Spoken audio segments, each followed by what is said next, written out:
one, and welcome to match preview time again as Derby, with back-to-back victories, now go to Bramall Lane to take on the Blades and to chat all things Blades ahead of the game on Saturday to find out where they're at. We're on level on points with them at the moment, so maybe that's good, maybe that's bad. I don't know. We'll figure that out in the next 10, 15 minutes or so. But Hal is with me from the Sheffield United way to talk all things Blades. Hal, how the heck are you?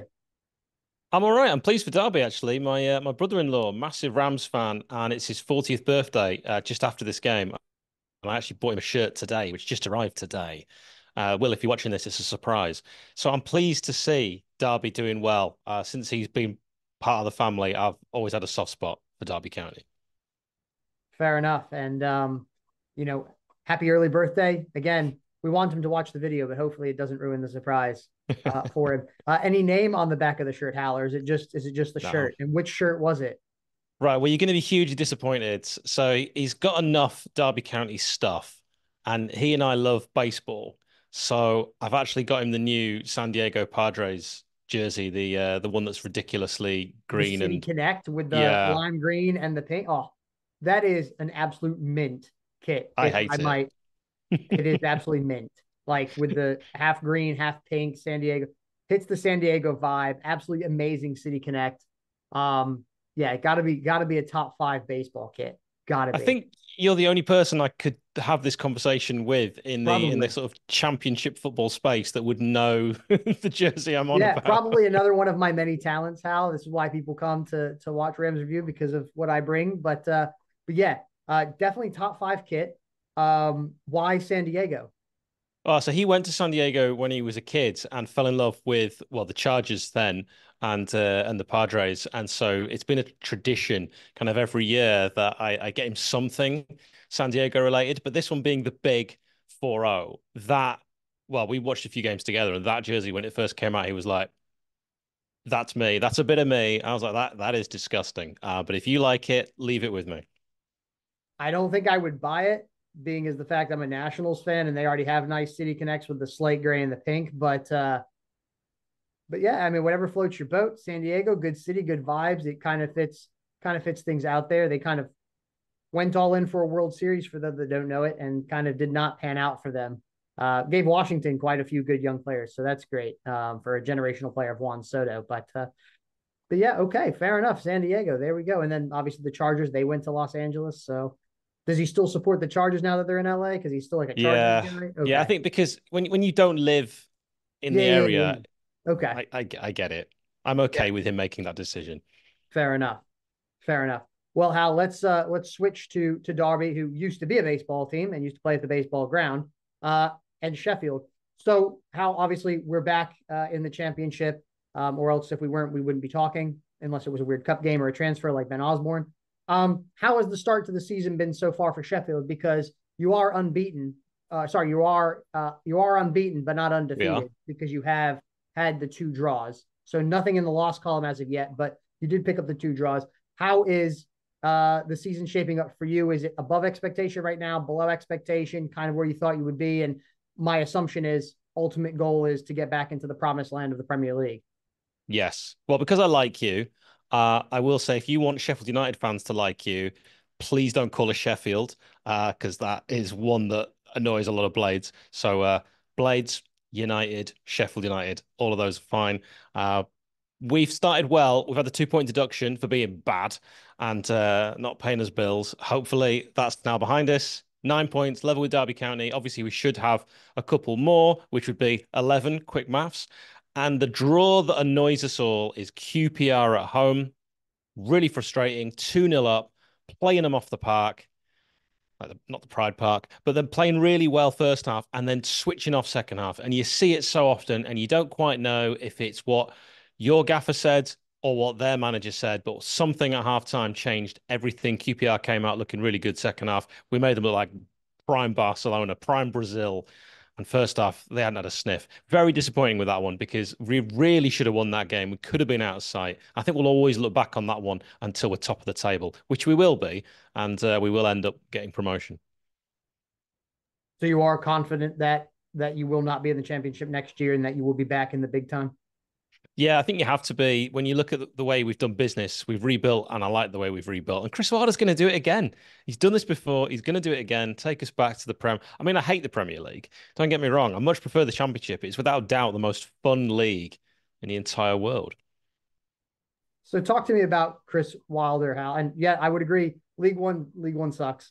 So I'm happy to be Yeah. back in the championship because you think the Premier League's bag. League One was a riot, but any more than 2 seasons, like every 30 years, and I can't handle that. Like every 30 years, you can drop down for 2 years. That's fine.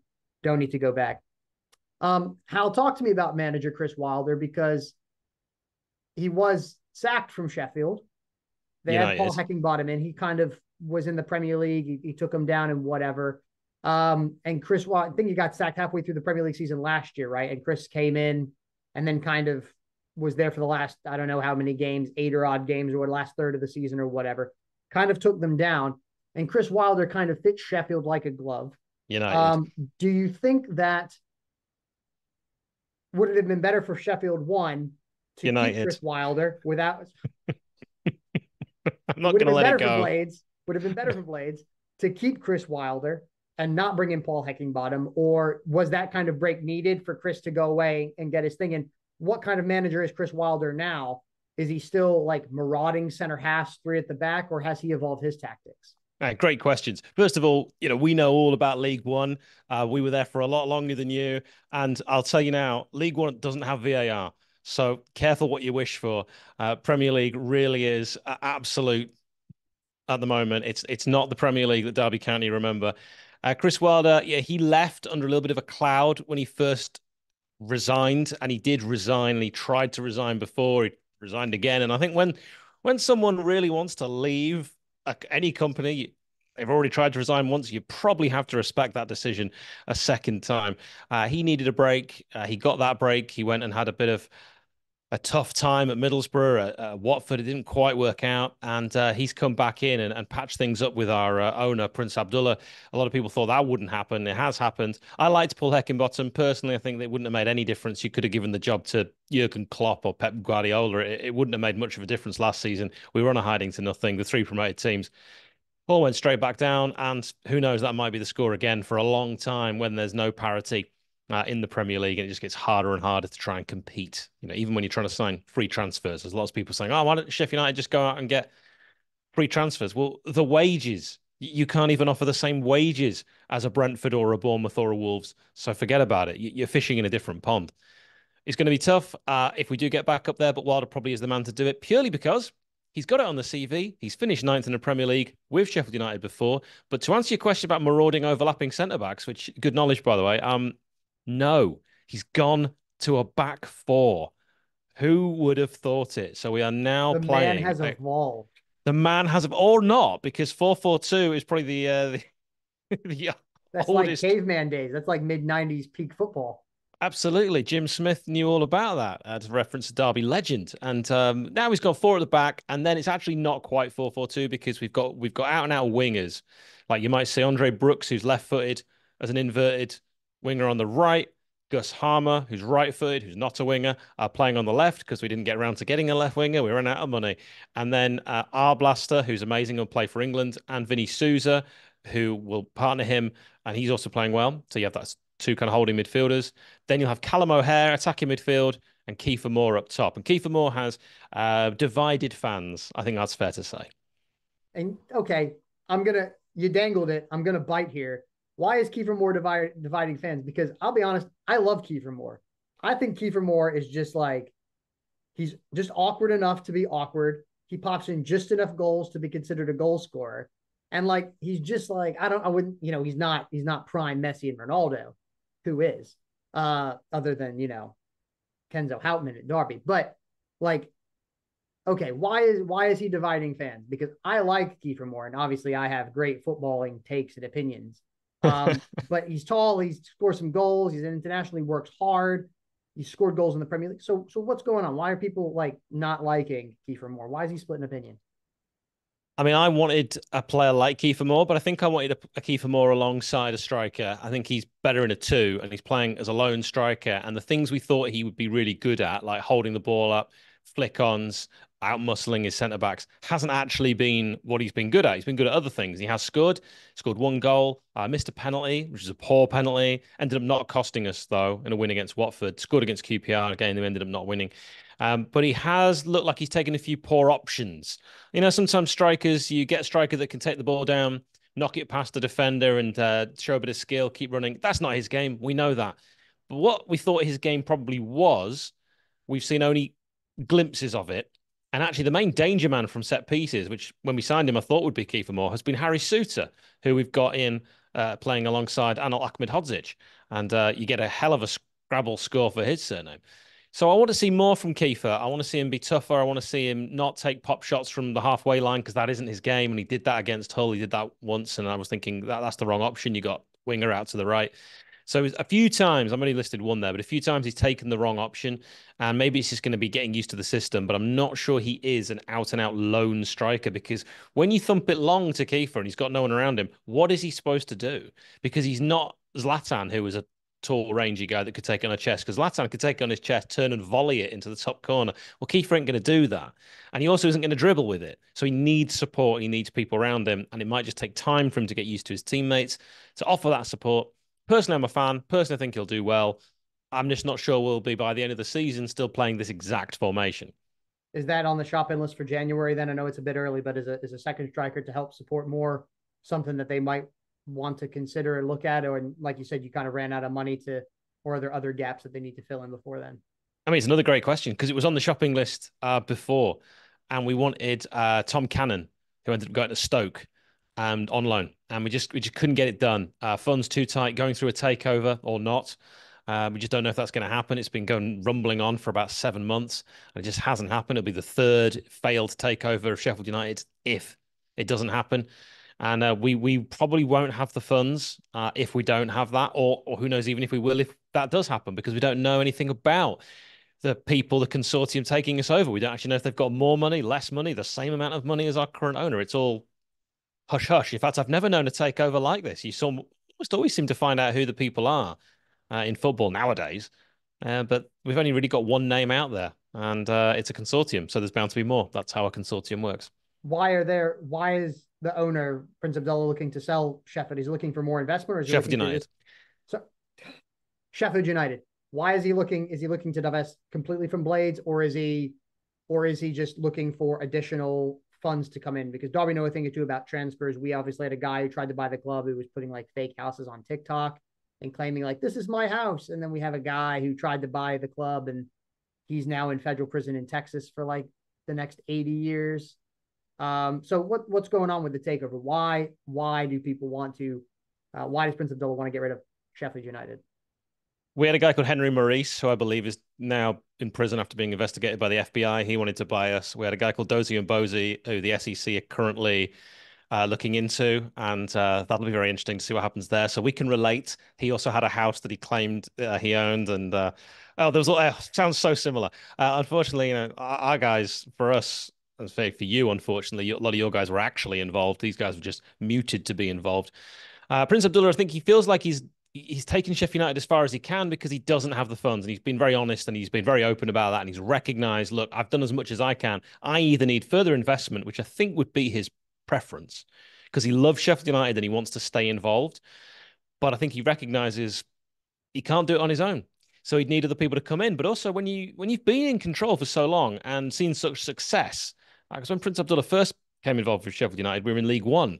We've now been in the Premier League, 3 times since he's been involved. It might be hard for him to sort of stop being the main man and calling the shots. And who knows, if someone's going to throw a lot of money in, they might want to call the shots. So I can see why negotiations might be difficult there. And we'll have to see how it plays out. If it falls through, he'll stay. And it might go through and he might have like a 20%, 25% interest, or he might completely walk away. We just don't know. It's been the quietest. You could almost argue it's the right way to do it. Takeover I've ever known. Yeah, it's very interesting. And, American law enforcement is continuing to go into English football clubs to get these crooks out of the game, which is, or suggested crooks for the ones that haven't yet been prosecuted. Suggested crooks. Suggested crooks. Nothing, everyone is innocent until proven guilty. But I guess when the SEC and the FBI knock on your door, they might have some evidence. I don't know. I don't know. We'll see. But everybody heard it suggested. So there you go. The Sorry, I Wolverine think both Henry Maurice and Dozie and Bosie have got bigger problems than what we're saying. Fair enough. Hal, talk to me about you talked about 4-4-2. Where are the strengths of this Sheffield United team that are really where they can really go and hurt Derby? Well, the strengths of this Sheffield United team, thank you, are the goalkeeper, Michael Cooper. He is so super. We finally got our keeper. It's been a long, long time. Probably go all the way back to Paddy Kenny, Alan Kelly, these kind of names, Simon Tracy, the players that we've had that have been a long-term goalkeeper, because it's been a long time. We've just been chopping and changing. Even Simon Moore, who was an excellent keeper. We then brought in Blackman, and then we had Dean Henderson on loan. So finally, we've got our stopper, and he's great.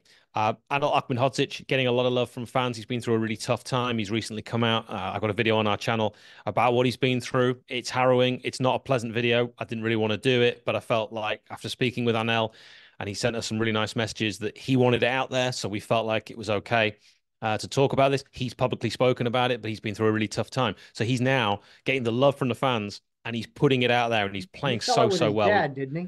Yeah, I mean, when you go into the minutia of it's far from like just falling out. I mean, the allegations, the things his dad said. Oh, it's horrible. It got me really, really emotional. As you'll see in the video, if you want to watch it, I'm going to donate any money that we make from that video. I'm thinking of doing the campaign against living miserably calm. Thinking of donating it there because I don't want to make anything from that video. It's not what that's about. And Gus Harmer, he's done really, really well. Also look out for Callum O'Hare, bit of a live wire. And you know what? We've mentioned him, so keep an eye on Kiefer Moore because maybe this is the game. Let's hopefully it's not. Let's hope it's not the game for Kiefer Moore. Callum O'Hare picked up obviously from Coventry in the summer on a free transfer. It seems like a really good bit of business. Were you excited when he came in, and how is he doing? Because he was on paper one of the best, probably I would say a top 10 player in the championship, if not a Yeah. top 5 player in the championship. He was kind of next level. Is he showing you that there, and is he capable from what you've seen of playing higher up the divisions like in the Premier League and stuff if you go up? Maybe he's the Jack Grealish of the championship in many ways. You know, appearance, low socks, skills, technical ability. Gets knocked off the ball pretty easily. I'm not sure he's going to like the rough stuff too much. But yeah, he's been as advertised, as billed. I've been really excited with him. Gone quiet, gone missing in a few games, been electric in others. That's what you expect from a Maverick. And yeah, I thought it was a really shrewd piece of business, and I think he'll be absolutely crucial. Could end up being if we go into the Premier League, like I'm certain we will next season, I'd hope he would stay with us, and I'd imagine he'd do really well. But the worst case scenario I see for him is him being an impact sub, and that's the worst case. So I really do think he'll be very, very good long term. And you guys beat off a lot of competition to Mm. bring him to the club as well. Because I know when he was released from Coventry, I think everybody in the championship was like, "Hey, we could find a space for that guy." Um, Talk to me, Hal, about the weaknesses of this Sheffield United team. Where can Derby hit the blades and really hurt him? Well, we don't have a left winger, so Gus Harmer is a brilliant player, one of our best, but he's so good centrally. He's good on the right. He scored from that right hand side against Hull. Low XG chance, difficult one to take. Took it well. Keeps drifting into the middle. Whenever you've got a player that's drifting, I think that's leaves us in an area exposed. I quite like, and this might just be me, and I might be wrong, and who knows long term what we'll end up having. I quite like players who are left footed on the left. When I played football at the lowest possible human level, I played left wing. I'm left footed, and I enjoyed that. I like a right footer on the right, a left on the left. And second half against Hull, we had Sam McCallum, one of our new signings from Norwich, playing left wing, and we had Harrison Burrows, who's been a brilliant addition from Peterborough, playing behind him, and it looked really, really good. And I just think that Harmer drifting in, it becomes predictable, and that is a weakness that any team could exploit. Rubbing it in my face that you actually got to play at the lowest level, where I was stuck sitting cutting the oranges. Unbelievable. Yeah, but look, Unbelievable. I never got to play baseball, which is one of my loves, because it's Okay, something we never played. fair enough. Well, I did, and I was very good, except I could not hit the ball. But fielding and running on base, not too bad. But Look, I yeah, had a little go, at pitching when I was in Spain, and there was a little baseball league with some American troops there. And I'm not saying I was a natural, but my cutter So fun fact, I once threw a no-hitter in a game Oh, because I walked 14 talk to consecutive me. batters. I walked 14 consecutive, and the coach has gone, I've seen enough. And I went, thanks, coach. Thanks for letting me pitch. I'm going to go back to center field here, and you can just swap this out. So no hitter, but I also got nobody out. So yeah, technically a no hitter. It's not quite a perfect game. not quite. Yeah, I no earned runs, so that was fantastic. So yeah, all good. How do you think this game's going to go at weekend? Derby have been obviously flying. It sounds like Sheffield United's been, not stop start but flying as well, and are going to continue to, go up the power curve here on what seemingly looks like promotion for them, because they do look like the strongest team in this division. How do you think this game is going to go? I think if we were playing at Derby, I'd have a very different prediction for you. But I do think Fortress Bramall Lane, this is going to be a Blades win, but it's not going to be an easy game. I could easily see Derby scoring first. I can definitely see the Rams scoring, but I do think the Blades will have a little bit too much. I'm concerned about where goals are going to come from this season, as I've already mentioned. Without Kiefer Moore, we're light as well. Rhian Brewster has not lit up beautiful downtown Bramall Lane. So I do think we'll win, but it's going to be close. It's going to be tight. It's not going to be one for the neutral. A cagey affair, 2-1 Blades. 2-1 Blades. There you go. Well, that prediction's wrong, but that's okay. We'll let that one go, Hal, because you're a friend of the podcast. But Hal from United Way, thank you for coming on and talking to me about all things Sheffield United and the Blades ahead of the weekend's matchup. All the best, Hal, for after Saturday, and then hopefully we'll catch up later on this season at the reverse fixture. Go Nationals.